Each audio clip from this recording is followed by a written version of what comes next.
कुम दुखाइका कारणहरू के हुन्? नमस्ते, म डाक्टर कृष्णराज खनाल, हार्ट जोर्नी तथा नशा रोग विशेषज्ञ।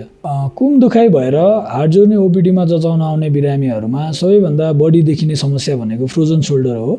त्यो बाहेक चोटपटक लागेर जस्तै कुनै हड्डी भाँचिएर, जोर्नी फुस्किएर पनि बिरामीहरू आउनुहुन्छ। त्यो बाहेक कुममा हुने मासुको समस्या जस्तै रोटेटर कफ टेन्डन्सहरूको प्रब्लमले गर्दा पनि आउनुहुन्छ। र अन्य अब हार्ट जोर्नीमा हुन सक्ने सामान्य समस्याहरू जस्तै कि कुनै पनि ठाउँमा हुन सक्ने इन्फेक्सन, ट्युमरहरू, इन्फ्लेमेटरी आर्थराइटिसहरू जस्तै कि बाथ रोगहरू या युरिक एसिडको प्रब्लम, यस्ता समस्याहरूले पनि कुमको दुखाइ भएर बिरामीहरू आउन सक्नुहुन्छ। त्यो बाहेक कुमकै समस्या नभइकन जस्तै कि घाँटीमा नसा च्यापेर पनि कुमतिरको दुखाइ भएर बिरामीहरू आउन सक्नुहुन्छ।